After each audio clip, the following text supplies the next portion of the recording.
ମୋ ପାଖରେ ଗୋଟେ ବଢିଆ ଆଇଡିଆ ଅଛି। ସାପ ମରିବ କିନ୍ତୁ ବାଡି ଭାଙ୍ଗିବନି।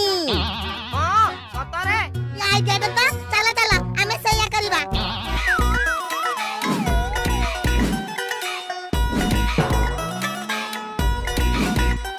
ହେଇଟି ଶୁଣୁଛ ଦେଖିବ ଆସ ଏ ତରଭୁଜ କୋଉଠୁ ଆଣିଥିଲ ଦେଖିଲ ଏ ଭିତରୁ କଣ ବାହାରୁଛି?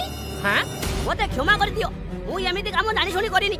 କିଏ ମୋ ବିଲରୁ ତରଭୁଜ ନେଇକି ନକଲି ତରଭୁଜ ମୋ ବିଲରେ ଲଗେଇକି ପଳେଇଛି। ଯିଏ ଏମିତି କାମ କରିଛି ତାକୁ ମୁଁ ଛାଡ଼ିବିନି, ଜେଲରେ ପୁରେଇ ଦେବି। ପୋଲିସ ମାଡ ବସିଲେ ସବୁ ତରଭୁଜ ବାହାରି ପଡିବ ଆଉ ଯିବ କୁଆଡେ? ଆରେ ହରିଆ ତୁ ବ୍ୟସ୍ତ ହନା, ତୋ ସାଥିରେ ଯିଏ ଏମିତି କରିଛି ମୁଁ ତାକୁ ମାରି ଦେବି। ବାପା ନଟିଆ ଭାଇ ସବୁ ତରଭୁଜ ଖାଇଛି, ସେଇ କାଲି ସବୁ ତରଭୁଜ ଚୋରି କରିକି ଆଣିଛି। ଭଗବାନ, ଆରେ ଶେଷରେ ତୁ ଏମିତି ଚୋରି କଲୁ? ତୁମେ ଜମା ଛାଡ଼ିବିନି।